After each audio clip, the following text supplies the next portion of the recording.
Hello hi welcome नमस्ते। मेरा नाम ऋतिक और हम फिर से बात करने वाले हैं एक और इंटरेस्टिंग कंसेप्ट के ऊपर। तो ये वीडियो उन बच्चों के लिए मोस्ट इंपोर्टेंट होने वाली है जिनके पास सेमेस्टर 4 में सब्जेक्ट है बेसिक या फिर इंट्रोडक्टरी इकोनोमेट्रिक्स। तो चलिए शुरू करते हैं आज की वीडियो जो हमारी है लेसन नंबर 4 के ऊपर, जिसमें हम बात कर रहे थे डमी वेरिएबल्स के बारे में। और इस कंप्लीट सीरीज के नोट्स बन चुके हैं। जिन बच्चों को नोट्स परचेज करने हैं वो इस नंबर पर जाए 9667836336 यहाँ जाके नोट्स ले सकते हैं। अब आते हैं आज के कंसेप्ट के ऊपर जहां हम समझेंगे यूज क्या होता है डमी वेरिएबल्स का। इनके टॉपिक को देखोगे तो use of dummy variables to model qualitative binary and structural, चाहे वो क्वालिटेटिव डाटा के लिए हो, चाहे वो बाइनरी के लिए, चाहे वो स्ट्रक्चरल के लिए।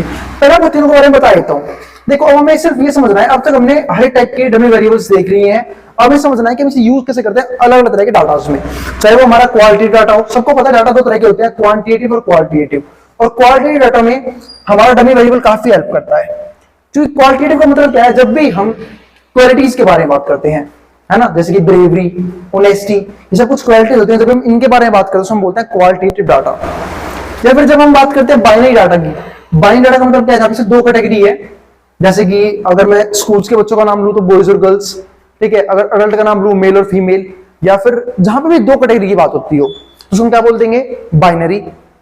फिर आता है हमारा स्ट्रक्चरल। स्ट्रक्चरल का मतलब क्या होता है, कई बार हम डाटा को ना कुछ बेसिस के हिसाब से बनाते हैं। यानी कभी भी जब हम कोई डाटा बनाते हैं उसे कुछ बेसिस होते हैं या फिर पॉलिसीज होती हैं, ठीक है। और जब भी इनमें चेंज आता है ना उसको हम क्या बोलते हैं, स्ट्रक्चरल चेंजेस। तो स्ट्रक्चर का मतलब भी क्या होता है कि बेसिस या फिर पॉलिसीज जिनके बेस पे हमने डाटा क्रिएट किया हुआ है। अब एक एक करके इन सबको समझेंगे हम। अब पहला हमारे पास क्या है, dummy variables are commonly used in statistical modelling. जो डमी वेरिएबल है उसको हम यूज करते हैं स्टैटिस्टिकल मॉडलिंग में, ठीक है। पर्टिकुलरली इन रिग्रेशन, जिसको हम किस में करते हैं, खासकर। अब देखो स्टैटिस्टिक्स के अंदर तो बहुत सारे टूल्स हैं, ठीक है। वेरिएंस भी है, मीन भी है, मोड भी है, मीडियन भी है। लेकिन स्टैटिस्टिक्स किस टॉपिक में हम इसे यूज करते हैं, किसमें, रिग्रेशन निकालने के लिए। अब आए क्या है, regression analysis to represent qualitative और कैटेगरियल डाटा। खासकर दो तरह डाटा दिखाने में, क्वालिटेटिव और कैटेगरियल डाटा दिखाने में।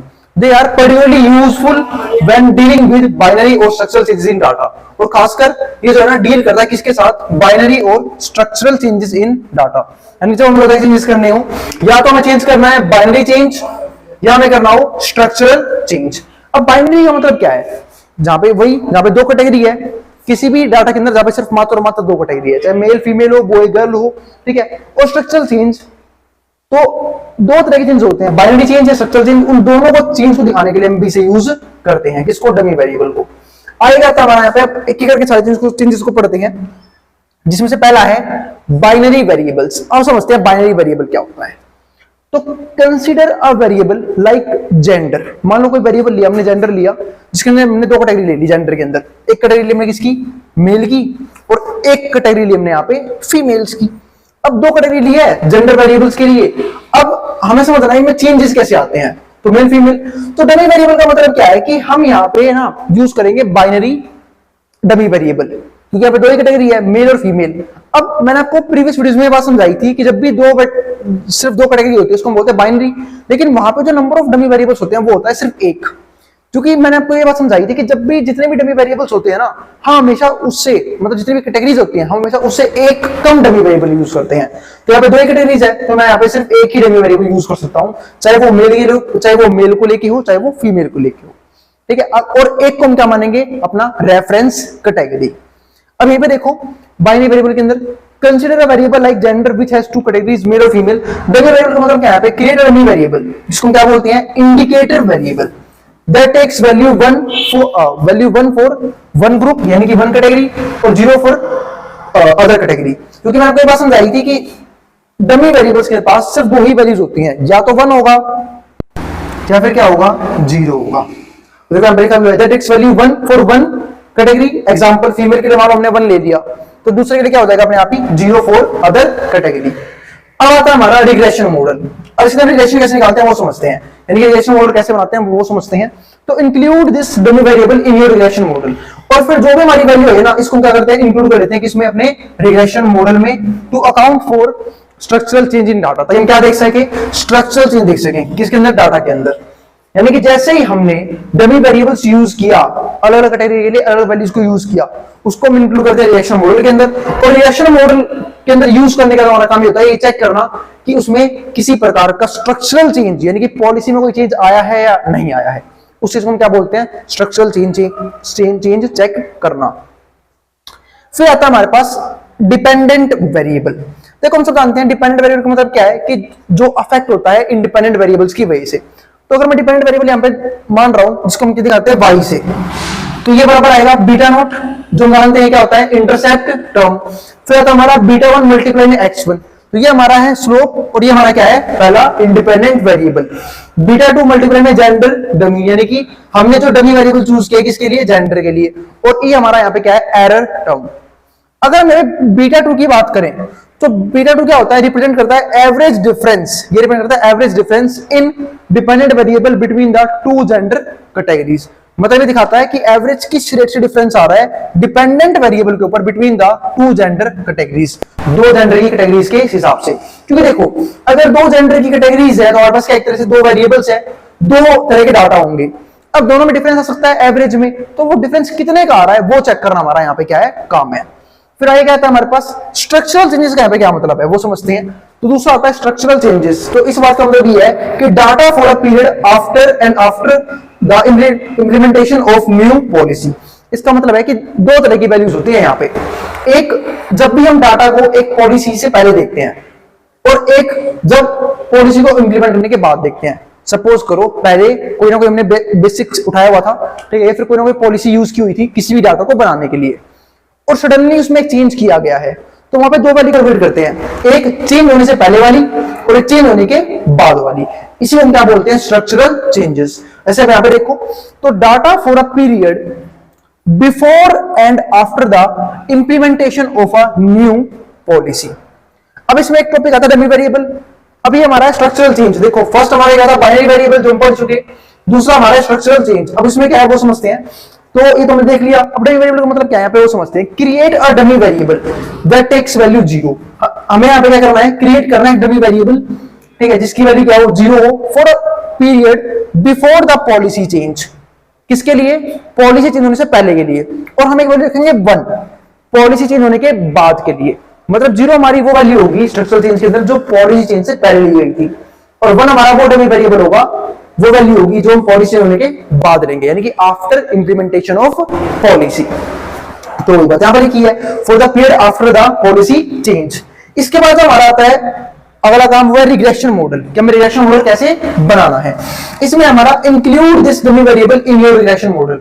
हमें हमारा जो भी डमी वेरिएबल है इसको फिर से क्या करना है, इंक्लूड करना है किसके अंदर, रिग्रेशन मॉडल के अंदर, ताकि हम चेक कर सके कि किस प्रकार का स्ट्रक्चरल चेंज यहाँ पे आया हुआ है। To account for the structural change in the data. Dependent variable यहाँ पे क्या होगा, तो जैसे यहाँ पे देखो बीटा नॉट प्लस में बीटा 1 x1 बीटा 2 और पॉलिसी डमी और प्लस में हमारा ई क्या है यहाँ पे एरर टर्म। तो जो कोफिशिएंट है हमारा beta 2 now captures average change. तो जो हमारा ये बीटा 2 है उसका जो कोफिशिएंट है वो उसका हम क्या है कैप्चर करना, किसी को कैप्चर करना average change in dependent variable associated with policy change.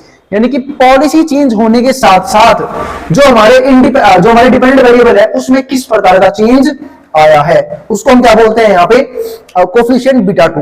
यानी कि बीटा 2 का सिर्फ इतना सा काम है कि पॉलिसी में जब चेंज आया तो उसके हिसाब से हमारे जो डिपेंडेंट वेरिएबल है उसमें किस प्रकार का फर्क पड़ा है। उसके बाद क्या आता है, फॉर इंस्टेंस द, ठीक है, यहां तक हमारा खत्म हो गया पूरा चेंज, ठीक है। इसके बाद हमारा आता है इंटरेक्शंस।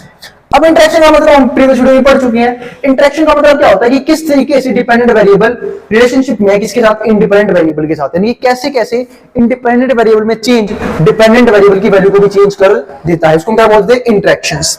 अब यहां पे समझते हैं इंटरेक्शन का मतलब क्या है, model interactions between dummy variables and other variables. यानी कि मॉडल के बीच में क्या इंटरेक्शन है, किसके बीच में, डमी वेरिएबल्स के बीच में और अदर वेरिएबल्स के बीच में। For instance, the effect of policy change, dummy and regional dummy। यानी कि हम दो तरह की वैल्यू लेते हैं, एक तो डमी वेरिएबल और दूसरा हमारा रीजनल डमी वेरिएबल। जिसे यहाँ पे देखो एक इक्वेशन लिखी हुई है yi equals to beta naught plus में beta 1 x1 beta 2 policy dummy और बीटा 3 रीजनल डमी और बीटा 4 पॉलिसी डमी मल्टीप्लाई में रीजनल डमी, और EI हमारा क्या है, एरर टर्म। तो यहाँ पर देखो कितनी बड़ी इक्वेशन है ये, किस चीज की, इंटरेक्शन की।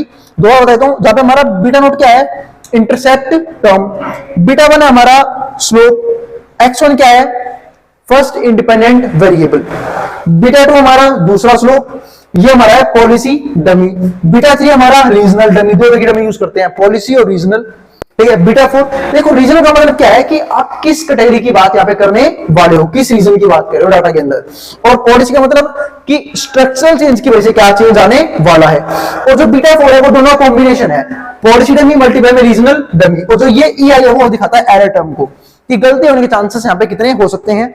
अब इसके बाद हमारे पास क्या आता है, द इंटरेक्शन टर्म, जो हमारा बीटा फोर है, capture how the effect of policy change differ across regions. इसका मतलब ये है कि पॉलिसी में जो चेंज हुआ है उसकी वजह से अलग अलग रीजन्स, फॉर एग्जांपल अगर मैं ऊपर वाले एग्जांपल की बात करूं तो मेल के डाटा में और फीमेल के डाटा को किस तरीके से अफेक्ट करती है।